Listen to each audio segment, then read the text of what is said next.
세상적인 면에서 보면 인간을 포함한 우주의 모든 것을 다스리는 힘, 그러니까 그것에 의해서 이미 정해져 있는 목숨이나 처지나 상황, 그것을 운명이라고 합니다.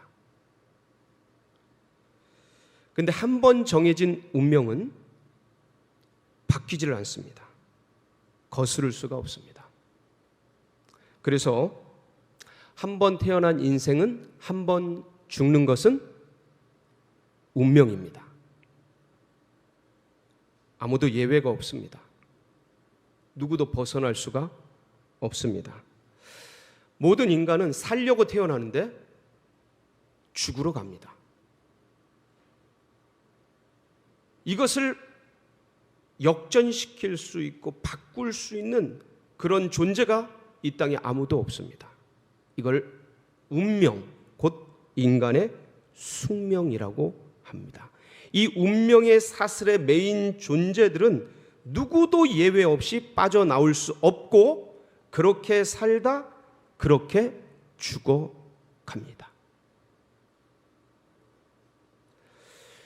그런데 오늘 본문 속에는 이렇게 정해진 인간의 운명, 이렇게 확정된 인간의 숙명을 바꿀 수 있는 비밀한 단서가 녹아져 있습니다. 여러분, 오늘 이 말씀을 통해서 혹시나 내 인생을 주장하고 있을지도 모르는 그런 부정적인 운명, 나를 짓누르고 있을지도 모르는, 내 인생을 쥐고 흔들지도 모르는 그런 숙명, 그것을 돌파하여서 새로운 운명과 새로운 숙명을 개척하는 멋진 주님의 백성들이 다 되시기를 주의 이름으로 축원합니다. 여러분, 오늘 말씀은 야곱의 축복입니다. 유언입니다. 족장들이 마지막에 항상 돌아가시기 전에 유언적으로 자녀들에게 또 지파별로 이렇게 축복을 해주고 유언을 합니다. 그러니까 유언이면서 축복이니까 가능하면 자녀들에게 무엇을 남기겠어요? 좋은 말씀, 좋은 행로, 이것들을 남기지 않겠습니까? 야곱은 족장입니다. 이 족장은 말 자체가 불문율, 법적 파워가 있습니다. 그러니까 운명을 확정하게 됩니다. 그래서 지금도 부모님들은 당신이 유언을 남길 때 마지막 자리에서는 아무리 지난날 어떤 일이 있었을지라도 자녀들에게 좋은 말을 해주고 그리고 축복을 남기기 마련입니다. 근데 오늘 유언의 자리, 축복의 자리에서 야곱이 남기는 말씀을 보면 정말 쉽사리 이해가 되지 않는 그런 말씀들이 나옵니다. 5절, 6절, 7절. 오늘 우리가 집중해서 볼 말씀인데 함께 읽어보도록 하겠습니다. 시작. 시므온과 레위는 형제요, 그들의 칼은 폭력의 도구로다. 내 호나 그들의 모의에 상관하지 말지어다. 내 영광아 그들의 집회에 참여하지 말지어다. 그들이 그들의 분노대로 사람을 죽이고 그들의 혈기대로 소의 발목 힘줄을 끊었음이로다. 그 노여움이 혹독하니 저주를 받을 것이요 분기가 맹렬하니 저주를 받을 것이라. 내가 그들을 야곱 중에서 나누며 이스라엘 중에서 흩으리로다. 아멘. 여러분, 오늘 이 말씀이 축복 같습니까? 저주 같습니까? 내용을 곰곰이 살펴보면 야곱이 자신의 둘째 아들, 셋째 아들 시므온과 레위에게 축복이 아니라 뭐를 하는 거예요? 저주를 하고 있습니다. 시므온과 레위는 폭력자라는 거예요. 그들이 사람을 죽였다라는 거예요. 그들이 소의 발목 힘줄을 끊어버렸다라는 거예요. 감정에 못 이겨서, 감정을 다스리지 못하고, 그러니까 그들의 노여움이 혹독하니 저주를 받아라. 그들이 혈기대로 분기를 맹렬하게 품었으니 저주를 받을 것이라는 거예요. 나는 그들의 회의에 나는 전혀 상관없다. 야곱의 말입니다. 손절하는 거예요. 그러니까 시므온과 레위에게 어떤 일이 있었는데 그것과 자신은 아무 상관없다라는 손절에 대한 천명이고, 그들은 감정대로 살았기 때문에 나와는 아무 상관없고, 그리고 그들은 폭력자고 저주를 받으라는 거예요. 야, 이거 여러분 유언의 자리이고 축복을 하는 아버지의 마지막 임종의 그런 말씀인데 어떻게 이럴 수가 있단 말입니까? 그렇다면 여기에는 분명히 야곱이 정말 가슴 아프게 생각하는 어떤 사건이 있었을 거라는 것이죠. 그 사건이 무엇일까요? 오늘 이 말씀을 통해서 함께 그 사건을 찾아볼 때 시므온과 레위에 얽힌 엇갈린 운명의 역사들 우리가 살피게 될 겁니다. 오늘 말씀은요, 야곱의 자녀 중에서 딸이 있었습니다. 디나라는 딸이 있었는데 이 디나가 세겜성에서 있었던 사건을 배경으로 합니다. 야곱 가족이 움직이다가 세겜성에 잠깐 정착해서 살았던 적이 있습니다. 그런데 디나가 이 세겜성 주민들은 어떻게 사나 하고 마실을 나갔다가 그만 이 세겜성 하몰이라는 사람의 아들 세겜이라는 이름의 아들이 있는데 이 사람이 이 세겜성의 추장입니다. 근데 이 추장 세겜에게 성폭행을 당합니다. 이 사건에 대한 기록이 창세기 34장 1절 2절에 있습니다. 우리 함께 봉독해 볼까요? 시작. 레아가 야곱에게 낳은 딸 디나가 그 땅의 딸들을 보러 나갔더니 히위 족속 중 하몰의 아들 그 땅의 추장 세겜이 그를 보고 끌어들여 강간하여 욕되게 하고. 그런데 이렇게 성폭행을 하고 난 이 세겜 추장이 이 디나가 너무 좋은 거예요. 그래서 아버지 야곱을 찾아가서 따님을 제게 주십시오. 그럼 제가 원하는 모든 예물을 다 드리겠습니다. 그래서 야곱이 이 아들들과 함께 이 문제를 의논하게 됩니다. 이걸 어떻게 해야 되냐. 이 성의 주인이고 추장인 이 세겜이라는 사람이 우리 딸 디나를 여동생을 성폭행한 후에 부인으로 맞이하고 싶다 하니 이 일들을 어떻게 했으면 좋겠냐 하고 의논하는데 그때 시므온과 레위가 이 얘기를 듣고 엄청난 분노를 폭발시킵니다. 절대 안 됩니다. 그대로 둘 수 없습니다. 그러면서 이들이 자기 여동생이 성폭행 당했다는 그거에 분노하고 화를 내면서 이 세겜성에 있는 모든 남자를 다 죽여버릴 사건을 꾸미게 됩니다. 그래서 어떻게 그 세겜 추장에게 얘기를 하냐면 우리 히브리 민족은 할례를 받지 않은 사람들과는 통혼하지 않는다. 그러니까 우리 딸, 우리 동생 디나를 원한다면 너희가 모두 할례를 해라. 그 세겜 추장이 이 얘기를 듣고 추장이지 않습니까? 딸을 준대요. 뭐만 하면? 할례만 하면. 그러니까 온 동네 세겜성에 있는 장부들을 다 모아놓고 얘네들 가진 재산 많은데 얘네들하고 통혼하자, 무역하자. 저들의 재산이 다 우리들 재산 될 거다. 그런데 할례를 하지 않으면 통혼하지 않는다 하니, 무역하지 않는다 하니 우리 모두 할례를 하자. 그럼 그들의 재산이 전부 우리들 것이 될 것이다.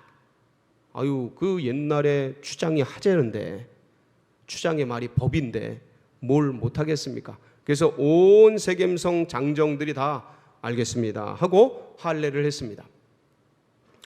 여러분, 할례라는 게 그 3일째 되는 날 굉장히 아픕니다. 누구나 다 아픕니다.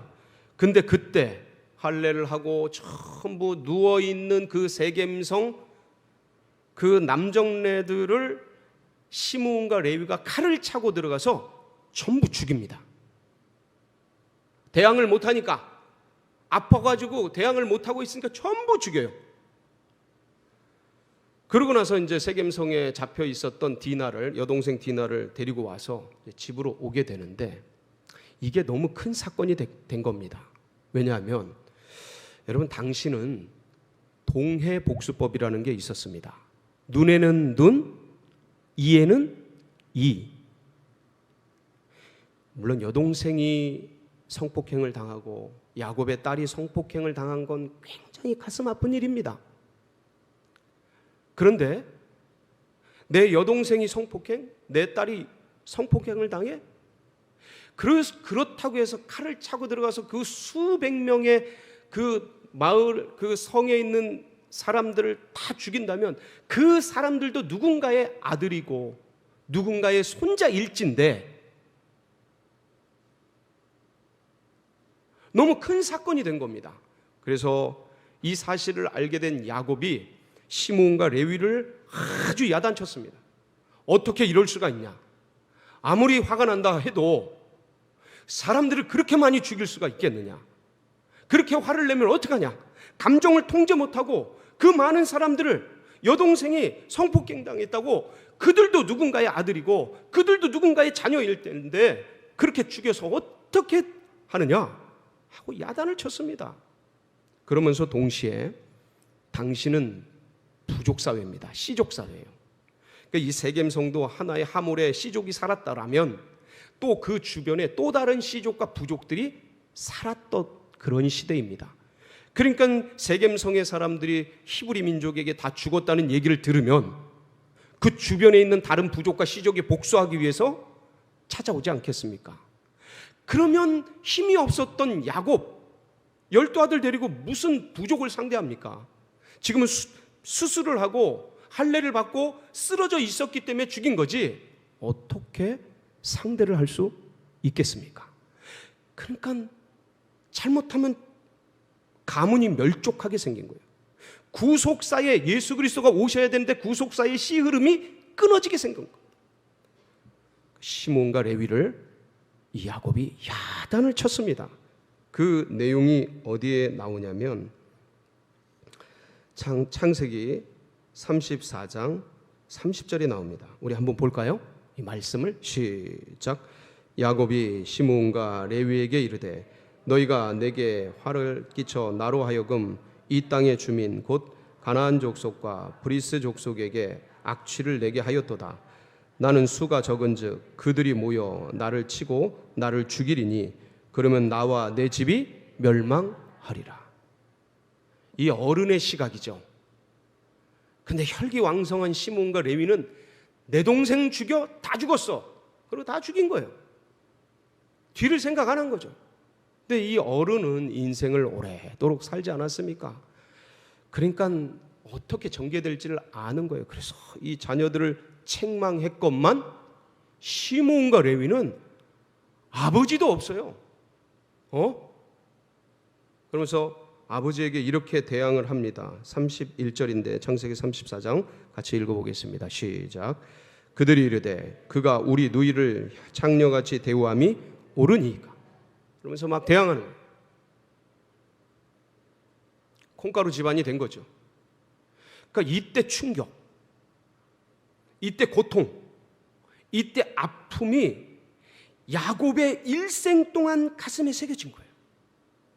여러분, 그러니까 자녀들이 잘해야 돼요. 부모님께 너무 막대하고 너무 막하면 이게 가슴에 한으로 새겨져요.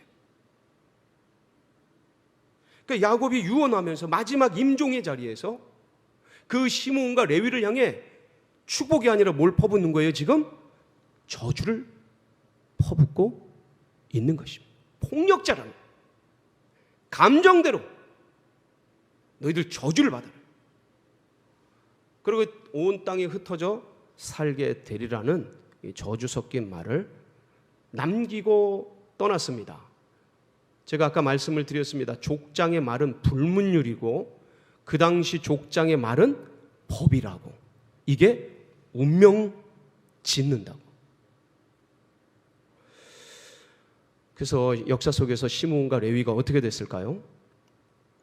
한번 지도를 보도록 하겠습니다. 예, 이게 12지파. 야곱의 아들들에 대한 지파별 지도입니다. 근데 맨 밑에 보면 시므온 지파가 있습니다. 저 시므온 지파는 유다 지파 내에 특정한 땅이 없이 흩어져 살았습니다. 그러다가 나중에 어떻게 돼요? 사라져 버렸어요. 없어졌습니다. 유다 지파에 다 흡수돼 버렸어요. 예언 그대로예요. 야곱이 예언한 그대로가 된 거예요. 레위족은 어떻게 됐을까요? 레위 지파는 또 다른 사진을 한번 보여주실까요? 여러분, 여기는 12지파를 그려놓은 겁니다. 단순하게. 레위 지파를 한번 찾아보세요. 레위 지파가 있습니까 혹시? 없습니다. 레위 지파는 어떻게 됐냐면 야곱의 말 그대로 전 지파에 다 흩어져 살게 됐습니다. 어떤 특정 가문과 땅을 차지하고 산 것이 아니라 전 지파에 다 흩어져 살게 됐어요.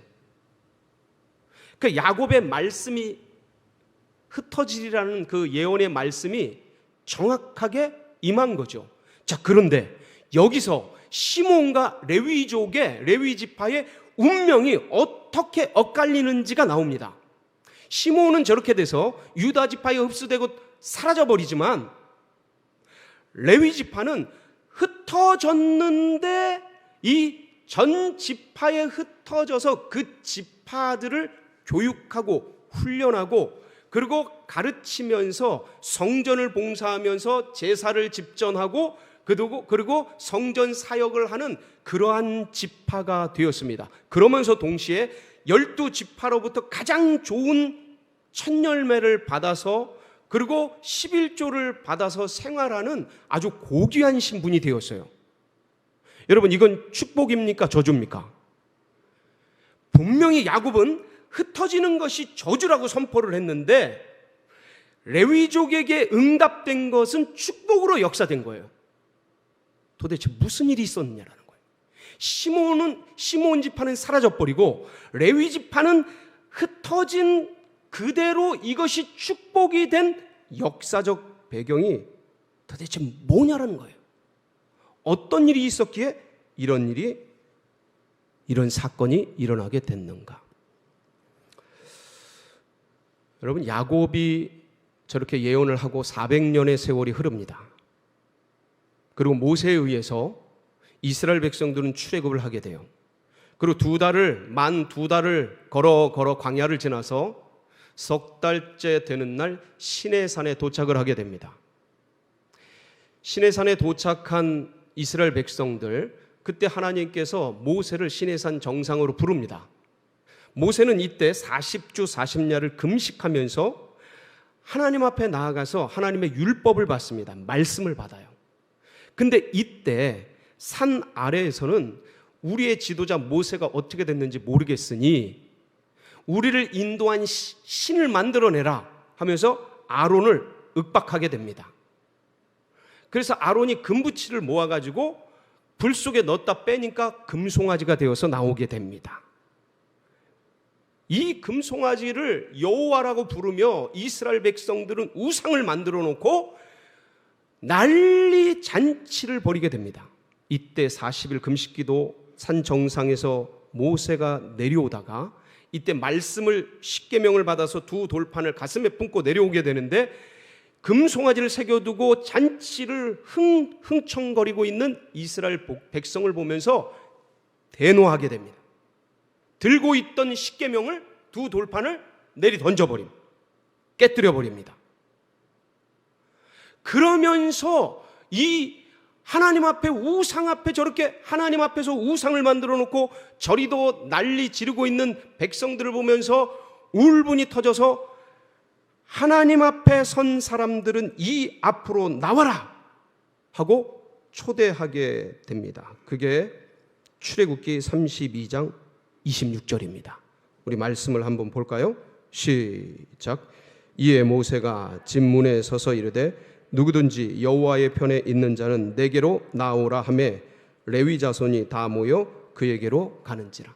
이때 이 앞으로 모여라 라는 말을 듣고 누가 나가요? 레위족이 나가게 됩니다. 그리고 모세는 그 레위족에게 칼을 차게 하고, 그리고 지금 우상 앞에서 뛰어논 백성들을 칼로 쳐 죽이게 합니다. 자, 근데 문제는 뭐냐면 칼을 차고 나온 남정네들, 장정들은 레위족인데 이 이스라엘 백성들은 전부가 형제요, 12형제요, 자매요, 친족이요, 가족입니다. 수가 좀 많을 뿐이지 전부 가족이에요, 친척이에요. 그리고 저쪽에는 내 아버지, 내 어머니도 계시고 내 동생, 여동생도 있고 전부 친인척인 거예요. 그런데 모세의 이 말이 떨어지자 레위족은 칼을 차고 뛰어들어서 그 수많은 사람을 죽이게 됩니다. 그때 몇 명이 죽냐면 3,000명이 죽습니다. 그게 출애굽기 32장 27절에서 28절에 기록이 되어 있습니다. 같이 한번 읽어보겠습니다. 시작. 모세가 그들에게 이르되 이스라엘의 하나님 여호와께서 이렇게 말씀하시기를 너희는 각각 허리에 칼을 차고 진 이 문에서 저 문까지 왕래하며 각 사람이 그 형제를, 각 사람이 자기의 친구를, 각 사람이 자기의 이웃을 죽이라 하셨느니라. 레위 자손이 모세의 말대로 행하며 이날에 백성 중에 3,000명 가량이 죽임을 당하니라. 이렇게 자기 가족을, 자기 친구를, 자기 이웃을, 자기 동료를, 자기 자녀들을 하나님 말씀 듣고 우상을 숭배했다라는 말씀을 따라 칼을 차고 전부 죽이니 이 모습을 보고 모세가 이들을 축복합니다. 어떻게 축복했습니까? 출애굽기 32장 29절에 이렇게 기록이 되어 있습니다. 한번 보겠습니다. 시작. 모세가 이르되 각 사람이 자기의 아들과 자기의 형제를 쳤으니 오늘 여호와께 헌신하게 되었느니라. 그가 오늘 너희에게 복을 내리시리라. 그러니까 레위족이 형제 자매를, 이웃을, 친구를, 동료를 그걸 보지 않고 우상 숭배한 저들을 하나님 말씀을 따라 전부 친 것을 하나님이 헌신으로 받으시고 복을 내리신 거예요. 그럼 모세가 야곱처럼, 모세도 족장이거든요, 마지막 운명할 때 예언적 유언을 남깁니다. 그게 신명기에 기록이 되어 있습니다. 33장 8절로 11절인데 이 말씀을 한번 보도록 하겠습니다. 시작. 레위에 대하여는 일러스되 주의 둔빈과 우림이 주의 경건한 자에게 있도다. 주께서 그를 마사에서 시험하시고 무리바 물가에서 그와 다투셨도다. 그는 그의 부모에게 대하여 이르기를 내가 그들을 보지 못하였다 하며 그의 형제들을 인정하지 아니하며 그의 자녀를 알지 아니한 것은 주의 말씀을 준행하고 주의 언약을 지킴으로 말미암음이로다. 주의 법도를 야곱에게, 주의 율법을 이스라엘에게 가르치며 주 앞에 분향하고 온전한 번제를 주의 제단 위에 드리리로다. 여호와여 그의 재산을 풍족하게 하시고 그의 손의 일을 받으소서. 그를 대적하여 일어나는 자와 미워하는 자의 허리를 꺾으사 다시 일어나지 못하게 하옵소서. 이 예언적 축복을 한 겁니다. 그러니까 하나님 앞에 그대로 있었던 시므온 지파는 그렇게 그 저주가 임하여서 역사 속에서 사라져버리고 분명히 저주를 받은 레위족이었지만 하나님 앞에 목숨 걸고 나아가서 헌신하였더니, 말씀을 따랐더니 분명히 임한 그 저주가 뭐로 바뀌었어요? 축복으로 바뀌게 되었습니다. 여러분, 지금도 믿음의 백성들, 우리들을 레위족이라고 합니다. 하나님의 복을 받은 족속이라는 거예요. 여러분, 구약은요 신약의 그림자입니다. 모형입니다.